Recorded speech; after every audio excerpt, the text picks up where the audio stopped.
The National Executive Committee of the People's Democratic Party will meet on Wednesday to take a final decision on whether to zone the party's presidential ticket to the south or to leave it open to all aspirants. Well, the party will also ratify the choice of Abuja as the venue of its special national convention to select its presidential candidate. The National Publicity Secretary of the party, Debo Ologunagba, confirmed this over the weekend.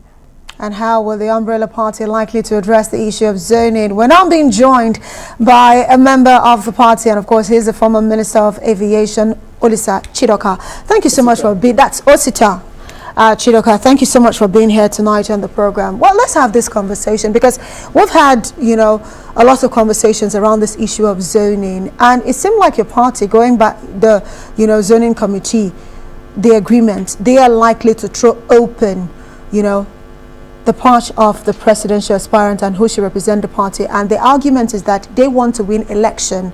It doesn't matter where the person is from. So would you see that as your party jettisoning zoning, which is actually enshrined in your constitution, looking at section 37? Well, that would be a jettisoning of what is in the constitution if we throw open the election. So I understand the argument of those who say we're in opposition, we need to win an election. And to win an election, we need to field a candidate that will draw the largest, the highest amount of votes to win an election. And my first reaction to that is that that's quite logical. But what are we premising this logic from? Because first and foremost, the conversation about Nigeria and zoning the presidency didn't start with this republic in 1999. It started because the military had ruled Nigeria, and all the years of military rule, starting from Shagari to Buhari to Babangida to Abacha, were all northern rulers. And they actually ruled the country because all the institutions we have today, the 36-state structure, was created by the military. The constitution that we are using today was promulgated into law by the military. All the laws passed by the military are part and parcel of our legal system. So when you say zoning, it started off as the power shift argument in 1999. And that 1999 had prefaced before it was 1993, when Nigerians, in a rare moment of national unity, voted MKO Abiola to be president. And that was truncated by the Babangida regime. Now, what followed next was an agitation from the south for power to shift, in fact, to the southwest. And that happened in 1999. Now, when it happened in 1999, it was actually the north that were at the forefront of that zoning. They actually wanted, the northern political elites actually wanted power to shift to the south because of the tension in the country.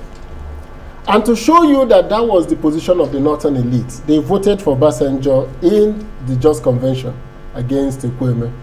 They didn't stop at that. The north contributed 67% of the votes in the north went to PDP against an AMPP, which was a popular party in the north. But AMPP got about 30-something% of the votes in the north. Now, after 1999 election, PDP has witnessed a gradual decimation of its votes in the north.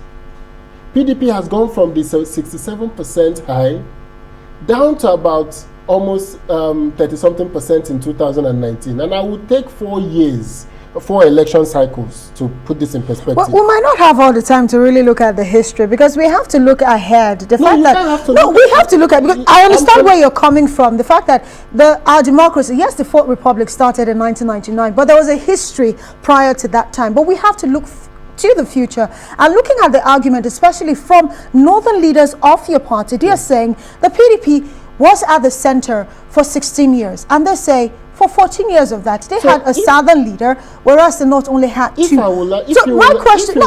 you will listen, the point I'm making is that when people say PDP will win an election by holding to the north. I'm saying PDP as a party haven't done well in the north since 2003. Okay. That's my logic. So even if you zone the presidency like we did in 2019, we zoned it to the north. No Southerner contested. Yes, there was a consensus in Port got Harcourt. 5.7 million votes from the south and got 5.4 million votes from the north. If you combine those two votes, Buhari got 11 million votes in the north. His vote in the north alone was higher than the votes if you go by the results as announced by INEC. So I'm saying that unless people are saying that the problem was not with PDP, that the problem is with something else, I'm saying that in the past 10, 15 years, something has happened in the north in the way they view the PDP. So we need to rebuild that. And rebuilding that will require more than jettisoning the base of PDP, which is the south. The south has been consistent at 73% vote support for PDP from 1999 till date. So if you jettison that 73% and you share the votes in the north with APC, we have a problem. But because the problem Buhari has always had is he couldn't get southern votes. Absolutely. When he got that 3.4 million votes in 2015, he won the eventually election. won. And that time he got that 3.4 million votes, the South gave 9 million votes to Jonathan. In 2019, we gave 5.7 million votes to Buhari. So I'm saying to my northern brothers, let's not be emotional about this conversation. The issue now is that when you want to win, let's go back to the data. If the data says to us that if you field a northerner, and we have fielded 2 northerners, we fielded Umar Yar'Adua. He didn't defeat Buhari in the north. We fielded Atiku Abubakar. He didn't defeat Buhari in the north. Let's say it's a Buhari phenomenon and that Buhari is not on the ballot.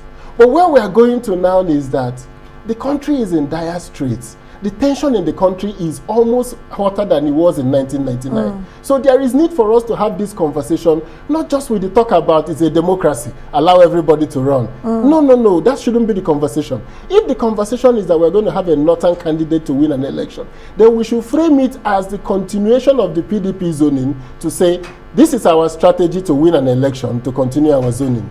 But if you come to say, let's throw it open, it is democratic, it is this, then you are missing the fundamental point I've raised about the history that led us to where we are.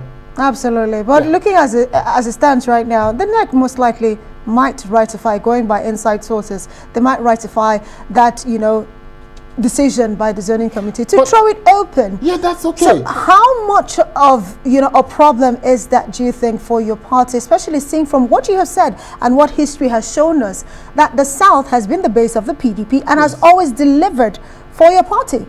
In fact, I will even put it more graphically. If you take out the North Central from the North and talk about the Northeast and the Northwest, PDP's votes in those 2 zones over these 4 election cycles I talk about drops about 38%. In fact, it dropped to 19% in 2015 and 26% in 2019 when we fielded a northerner. So my argument is that the language of the PDP, the conversation about throwing it open, could be that we want to be able to get the best candidate as supported by everybody in the country to win an election. We don't have that in the South? That's not the conversation that is going on. The conversation going on is like, we have to go to the north to win. And I'm saying, well, let's be careful here, because PDP, northern candidate doesn't equate to victory for PDP. Absolutely. 2019, we saw that what happens, even though you had a consensus. So Osita Chidoka, I would have to say thank you so much. Chieftain of the PDP, thank you for joining me tonight on the program and, of course, having this conversation.